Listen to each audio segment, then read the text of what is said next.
ఈరోజు ఎమ్మిగనూరు టౌన్ నందు గల సీడ్స్ ఫర్టిలైజర్ షాప్ని తనిఖీ చేయడం జరిగింది. ఈ యొక్క తనిఖీలో భాగంగా మేము ఇక్కడ ఎవరైతే డీలర్స్ రైతులకు ఎక్కువ రేట్లకు అమ్ముతున్నారో వారిని ఆ విధంగా ఎక్కువ రేట్లకు అమ్మకుండా అరికట్టడం కానీ తనిఖీ నిర్వహిస్తున్నాము. ఇక్కడ కొన్ని డీవియేషన్స్ ఫైండ్ అవుట్ చేసినాము. వాళ్ళు ఒక సీడ్ విత్తనానికి సంబంధించినటువంటి ప్యాకెట్స్ 800 ఉంటే రైతులకు 1200, 1300 ఆ విధంగా అధిక ధరలకు అమ్ముతున్నారు. కాబట్టి ఈ విధమైనటువంటి చర్య తప్పు. కాబట్టి మేము మా పై అధికారులకు ఈ విషయాన్ని తెలియజేసి తదుపరి చర్య నుంచి వాళ్ళకి ఇన్ఫర్మేషన్ ఇచ్చినాము.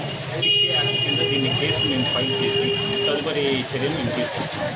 కాబట్టి పట్టణంలో ఉన్నటువంటి రైతులకు తెలియజేయడం ఏదైనా ఇటువంటి చర్యలకు ఎవరైనా డీలర్స్ కానీ ఫర్టిలైజర్ షాప్ వాళ్ళు కానీ ఎవరైనా ఈ విధంగా చేస్తే మా విజిలెన్స్ కానీ లోకల్లో ఉన్నటువంటి ఏఓ వాళ్ళకు ఇన్ఫర్మేషన్ అందించవలసిందిగా శివ ట్రేడర్స్, పంచముఖి ట్రేడర్స్ మేము పాయింట్అవుట్ చేసి కొన్ని డీవియేషన్ పాయింట్అవుట్ చేసి మా పై అధికారులకు ఈ విషయం తెలియజేస్తాం. ఈ ఆపరేషన్లో ఈ ఇన్స్పెక్షన్లో పాల్గొనేటువంటి వారు ఎమ్మిగనూరు ఏఓ గారు, తర్వాత విజిలెన్స్ ఏఓ రూపస్ గారు, సునీల్ సిఏ గారి ఆధ్వర్యంలో ఈ యొక్క ఇన్స్పెక్షన్ కండక్ట్ చేశాం.